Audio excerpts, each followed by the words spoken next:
Hello everyone, my name is Bukky and I'd say welcome to my channel, your number one place where you learn about personal finance and career. What am I talking about today? Today I'll be talking about how to set financial goals. If you're new to my channel, you're welcome. I would like to advise you to stay until the end of this video, soak in all the things I'll be discussing, make sure you apply them, and I can tell you, I can promise you that you would see a difference in your finance. And if you're already my subscriber, thank you for always coming back. Thank you for all your support. Thank you for all your feedbacks. And I really do appreciate you. And I hope today you're also going to be able to take one or two things away, and you're surely definitely going to apply them as well.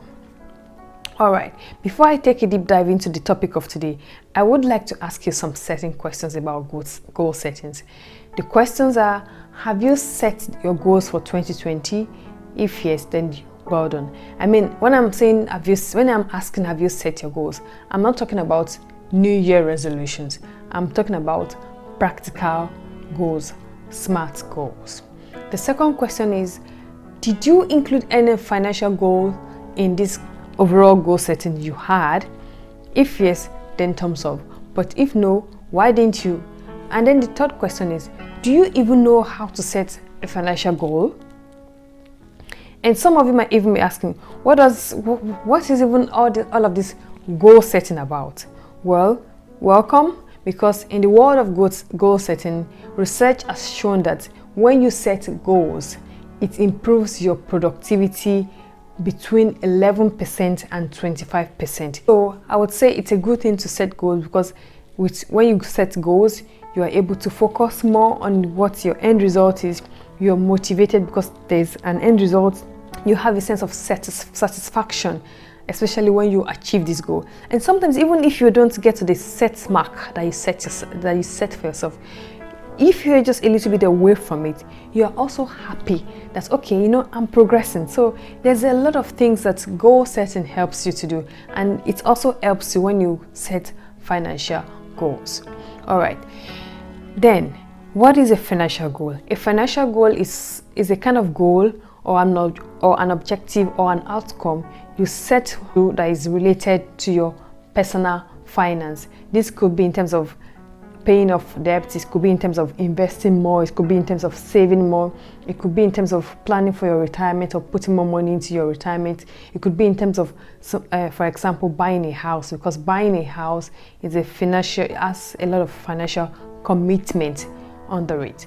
And in the world of goal setting, there are different kind of ways that we set goals. There are different types of goals that we set. A very common one is goals that we set that are characterized by time, and that's when we talk about long-term goals, mid-term goals, short-term goals. In today's video, I'm not going to be talking about time-based goals. I'm going to be using another concept which I find very helpful and very practical. And this particular concept I'll be using is called the outcome performance process goals. This concept is normally used in the sport world, specifically in the athletics. And how do they use this kind of goals? It means that they break goals into an overall. You have an overall goal, which is your outcome goal. That is, what is your ultimate desire you wish to achieve.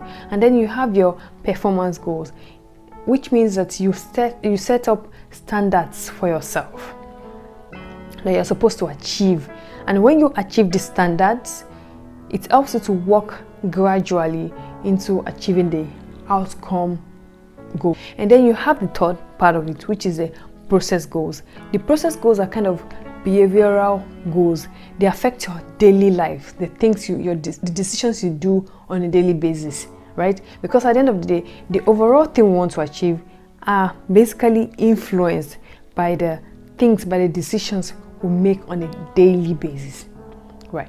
So the process goals are behavioral, the performance goals are standards that you need to achieve, and then the outcome goals, which is the overall goal, is the main thing you hope to achieve. So I'll be taking you through how to set your financial goal using the outcome, performance and process method. Therefore, I'll be using two examples. I'll be using an athlete goal and I'll be using a finance goal, because I really want you to be able to understand and really kind of reflect the athlete goal on the financial goal, so that you can understand exactly how to use this concept. So imagine the athlete goal could be like you want to win 2 medals in the next Olympic, which is fine, and that kind of goal is what we will call an outcome goal, which is the overall goal that the athletes want to achieve for that next Olympic. In that case, you can now set your financial goal as saying in the next 25 months you want to be debt-free, which is also a very laudable goal, and that is your outcome goal. The other thing, however, in this case is that you do not, both for the athlete goal and the financial goal, you don't have a 100% influence on an outcome goal, because athlete goal you have other competitors who are competing for the same medal, and you cannot stop them from winning if they decide to win or if they've done better than you. Looking at it in that way, when you also look at the financial goal, yes, you want to pay up your debt in the next 25 months, but you cannot tell the kind of things that could happen to you in the next 25 months. Although yes, I agree, you want to pay up your debt, it's fine, but anything could happen that might distract you or deter you from actually paying up all your debt within those 25 months. So in essence, what I'm trying to point out is that for an outcome goal, you don't have total control on achieving it. However, when we now look at the other kind of goals under this concept, you will see that you can actually achieve your outcome goal. The next kind of goal will now be the performance goal. The athlete can say, okay, for me to be able to win 2 medals in the next Olympic, I have to be able to run 100 meters in 11 seconds, 100 meters in 10.50 seconds, 100 meters in 10.40 seconds, 100 meters in 10.30 seconds. Gradually, he has set some standards for himself, some performance that he has to achieve for himself, so that he can be able to beat maybe the world record of Usain Bolt, which stands as of today at 9.58 seconds. And then he knows that if he can beat the 9.58 seconds, which is currently the world record, there's every chance that he's going to get a medal. So let's apply this same concept that I just explained now to setting your financial goal. Imagine that your financial debt is $20,000. You can decide to say, okay, you know what, I would set some performance, some standards for myself. As you can see on my screen, you say the first quarter you want to pay up $2,000. The next quarter you say, okay, I'm paying $2,500. The third quarter you up your game, you say you want to pay $3,500. Maybe in the last quarter you pay another $3,500. In all, you've paid almost $11,500. So in essence, performance goals helps you to break down your outcome goals into bits, and then for each part of the performance goal you scale through, you know that you're getting closer and closer and closer to your final destination, which is your outcome goal. The beautiful thing about performance goal is that most likely you have control over it, because because it's not so huge, it's not big like the outcome goal, it's small. And when things are small, when things are small, we tend to be more motivated to quickly do it, because we think, oh, it's little, it's not so much, let me just get it off and get it done and dust it. But by the time we sum up all those small and little performances, those little standards that we've been able to achieve, we'll be like, wow, so I've been able to come this far. And that's the same thing. So you need that performance goal to be able to achieve the overall goal, the outcome goal, which is up there and which looks at the beginning it's something that you cannot even think of achieving. So let's go to the last part of this whole thing, which is a process goal, right? You know, if your behaviors towards your goals are not right, there is no way, forget it, there is no way you're going to ever achieve that goal. So you have to have the right behaviors towards your goals for you to be able to achieve it. And you also know that our behaviors of today determines where we are going to be tomorrow, our future, basically. And the same thing applies to this particular concept of goal setting. And why process goal is good is because it tracks your daily habits, the daily things, the daily acts that you do, which at the end of the day sums up. The result of it sums up and influences the final outcome that you are aiming at. And that is why process goal is really, really important, right? So back to our example of the athlete and the finance goal. So the example of the athlete would now say, okay, you know what? For me to be able to have the right behaviors towards achieving my outcome goal, you can say, okay, I will do 100 meter sprint 5 times every day. And then you can say, you know what, every morning I would have a cold shower. And then you could also say, eat less, like eat a certain amount of calories every day.